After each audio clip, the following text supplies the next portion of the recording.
যদি আমি বলি এই পৃথিবীতে এমন কিছু জায়গা আছে যেখানে প্রকৃতি নিজের সব নিয়ম ভেঙে দিয়েছে, কিছু স্থান এতটাই অপূর্ব, এতটাই স্বপ্নের মতো যেন মনে হয় স্বয়ং স্বর্গ নেমে এসেছে এখানে।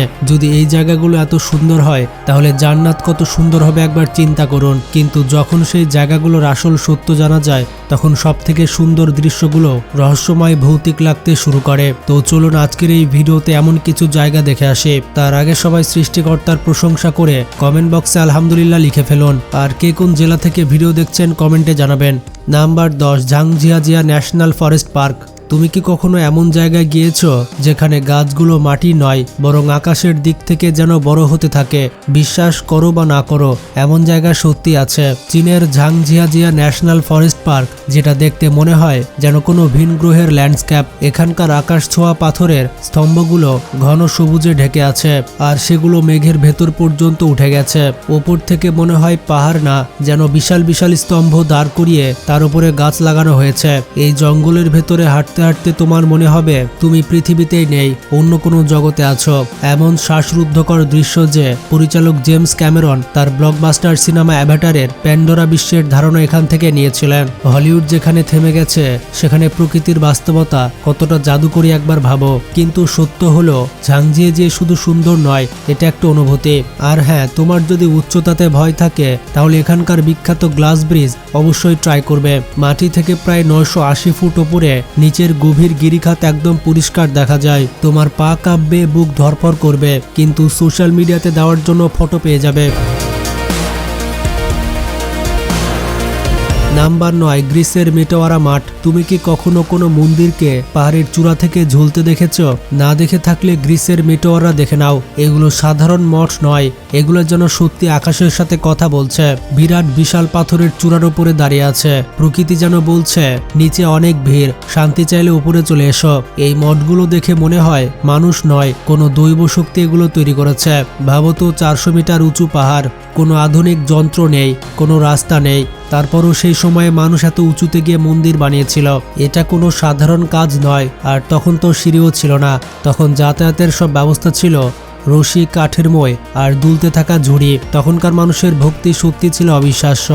আজ মানুষ 5 মিনিটের লোডশেডিং সহ্য করতে পারে না, আর তখনকার ভক্তরা প্রাণ হাতে করে মাঝ আকাশে ঝুলে মঠে যেত।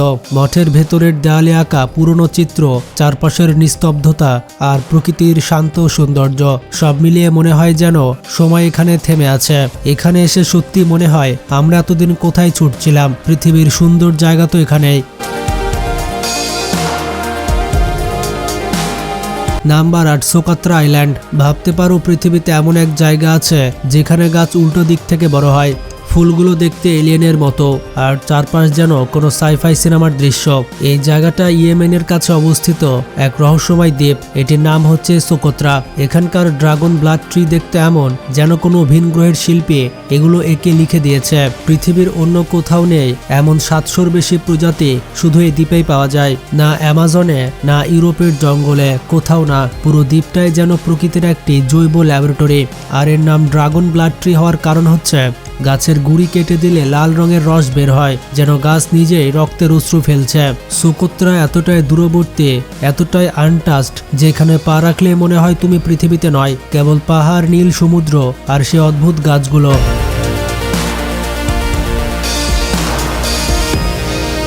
নাম্বার 7, প্যারিসের ক্যাটাকম্বস। প্যারিসের নাম শুনলেই চোখে ভাসে Eiffel tower, coffee shop, romantic মুহূর্ত। কিন্তু প্যারিসের আসল গল্প মাটির উপরে নয়, নিচে লুকিয়ে আছে। প্যারিসের ক্যাটাকম্বস, যেখানে লাখ লাখ মানুষের কঙ্কাল দেয়ালে সাজিয়ে রাখা আছে যেন ভুতুরে কোনো আর্ট গ্যালারি। 1800 শতকে প্যারিসের সমাধি স্থানগুলো অতিরিক্ত ভিড়ে ভরে গেলে মৃতদের দেহগুলো গোপনে ভূগর্ভস্থ টানেলগুলোতে স্থানান্তর করা হয়।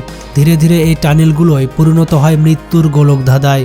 আজও তুমি যদি এখানে ঢোকো, দেখবে দেয়ালের উপরে হাজার হাজার খুলি একদম শিল্পীর মতো বিছানো। হ্যাঁ, শিল্পীর মতোই, একমাত্র ফরাসিরাই বুঝে কঙ্কাল দিয়েও আর্ট তৈরি করতে পারে। কল্পনা করো সংকীর্ণ অন্ধকার টানেল, চারপাশ সম্পূর্ণ নীরব, আর তোমার দুপাশে শুধু হাড় আর খুলে। মনে হবে ভাই আইফেল টাওয়ারে থাকা উচিত ছিল। এটা আবার কোন হরর মুভিতে এসে পড়লাম। কিন্তু সত্যটা হচ্ছে এই জায়গা শুধু ভূতের নয়, ইতিহাসে ভরপুর। নাম্বার 6, আমেরিকার ডেভিলস টাওয়ার। তুমি কি কখনো এমন কোনো পাহাড় কল্পনা করেছো যা যেন সোজা আকাশের দিকে উঠে গেছে? দেখতে যেন প্রকৃতি নিজেই বিশাল সিঁড়ি বানিয়ে রেখেছে। এটাই আমেরিকার ওয়াইওমিং। এটাই রহস্যময় ডেভিলস টাওয়ার, দৈত্যাকৃতির এক বিশাল পাথরের স্তম্ভ যা আকাশ ছুঁয়ে আছে। এতটাই অদ্ভুত দেখতে, মনে হয় কোনো দানব তার লাঠি মাটিতে গেঁথে রেখে চলে গিয়েছে। স্থানীয় কিংবদন্তি বলে শিশুরা এক দানবের হাত থেকে বাঁচতে পাহাড়ে উঠেছিল, আর গড সেই শিশুদের রক্ষা করতে টাওয়ার তৈরি করেন। তাই এর নাম হচ্ছে ডেভিলস টাওয়ার। এর সোজা উঁচু পাথরের দেওয়ালগুলো প্রকৃতির তৈরি আর্টওয়ার্কের মতো দেখায়। পাহাড় আরোহীরা স্বপ্ন দেখে এটাকে জয় করার, কিন্তু একবার চূড়ায় উঠে নিচে তাকালে হৃৎপিণ্ড কেঁপে উঠবে। তবে উচ্চতাতে ভয় থাকলে সমস্যা নেই, নিচে দাঁড়িয়ে থেকে একটা ছবি তুললেই হবে। Number 5, Northern lights.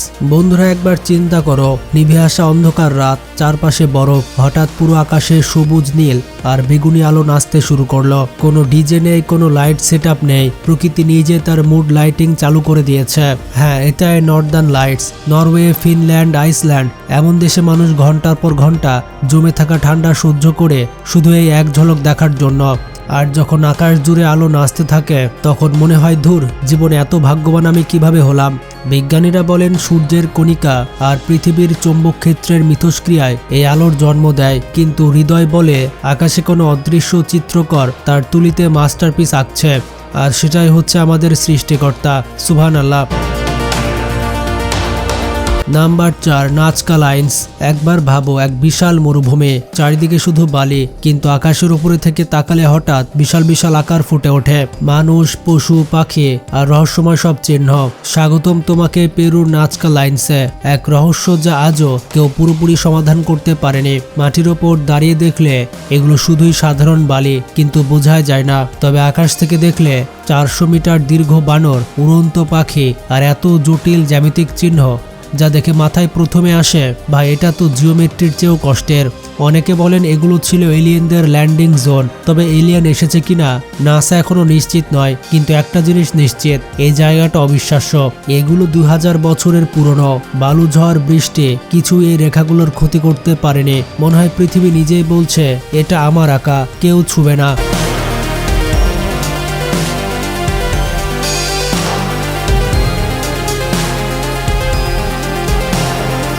Number 3, Bryce canyon. Bryce ক্যানিয়নকে প্রথমে দেখলে মনে হয় পৃথিবী নিজেই শিল্পী হয়ে এই জায়গাকে ভাস্কর্যে সাজিয়েছে।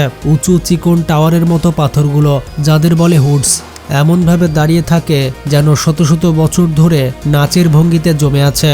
এগুলোর রং দেখো, কমলা, লাল, গোলাপি, কখনো বা সোনালি। ভোরের আলো পড়তে মনে হয় যেন সূর্য উঠে এখানে গোপন কোনো পার্টি শুরু করেছে। মজার ব্যাপার হলো, ব্রাইস ক্যানিয়ন আদৌ কোনো ক্যানিয়ন নয়, এটা এক বিশাল প্রাকৃতিক অ্যাম্পি থিয়েটার, পৃথিবীর নিজের ওপেন এয়ার স্টেডিয়াম। এখানকার বাতাস, নীরবতা আর আকাশ সব মিলে মনে হয় তুমি অন্য এক জগতে আছো। আর রাত হলে এত তারা ভরে যায় যে মনে হবে মিল্কি ওয়ে গ্যালাক্সি নিজে আমাকে দেখতে এসেছে। নাম্বার 2, স্টার আইল্যান্ডের মোয়াই মূর্তি। মহাসাগরের মাঝখানে ছোট্ট একটা দ্বীপ, আর সেখানে দাঁড়িয়ে আছে শত শত রহস্যময় পাথরের মুখ। চিলির এই দূরবর্তী দ্বীপে দাঁড়িয়ে থাকা বিশাল মোয়াই মূর্তিগুলো শত শত বছর ধরে নীরবে দাঁড়িয়ে আছে, যেন কোনো প্রাচীন হোয়াটসঅ্যাপ গ্রুপের সেই সদস্যরা যারা কখনো কোনো মেসেজের রিপ্লাই দেয় না। প্রতিটি মূর্তির উচ্চতা 10 মিটার পর্যন্ত এবং ওজন 80 টন। ভাবো একবার, আজ আমরা ফ্রিজ টানতে গিয়ে হাঁপিয়ে যাই, আর তখনকার মানুষ কোনো ক্রেন বা মেশিন ছাড়াই এই বিশাল ভাস্কর্য তৈরি করে সাজিয়েছে। তাদের গম্ভীর মুখগুলো দেখলে মনে হয় 1000 বছরের গোপন রহস্য ভেতরে লুকিয়ে আছে। তবে কারা বানিয়েছিল এটা জানা যায়নি। স্টার আইল্যান্ডে দাঁড়ালে বুঝবে মানুষ কতটা সৃজনশীল, রহস্যময় আর একগুঁয়ে হতে পারে। সম্ভবত এই মূর্তিগুলোই ছিল প্রাচীন সভ্যতার স্টোন সেলফি মুড, যা তারা পাথরে জমা রেখেছে। Number 1, cloud waterfall. একবার কল্পনা করো তুমি পাহাড়ের চূড়ায় দাঁড়িয়ে আছো, শীতল বাতাস বইছে আর তোমার সামনে নেমে আসছে এক বিশাল জলপ্রপাত। কিন্তু এটা পানি নয়, এটা হচ্ছে মেঘ। হ্যাঁ, লাইভ এইচডি মানের মেঘের জলপ্রপাত। চীনের পাহাড়ি অঞ্চলে দেখা যায় এই ক্লাউড ওয়াটারফল। পুরো পৃথিবীর অন্যতম স্বপ্নীল আর সিনেম্যাটিক দৃশ্য। মেঘগুলো এতটাই ধীরে, এত নরমভাবে নিচে নামে মনে হয় প্রকৃতি যেন কোনো রোমান্টিক দৃশ্য শুট করছে। এইরকম ছবি বা ভিডিও সোশ্যাল মিডিয়াতে দিলে মানুষজন বলবে ফটোশপ। বন্ধুরা, আমি পুরো পৃথিবী তোমাদেরকে ঘুরিয়ে দেখালাম, আর তুমি এখনো ভিডিওটিতে লাইক দাওনি। ভিডিওটি সম্পর্কে মতামত থাকলে কমেন্টে জানাও, আর এর মধ্যে কোন জায়গায় যেতে চাও সেটিও জানাতে ভুলবে না। ভালো থাকবে, টেক কেয়ার।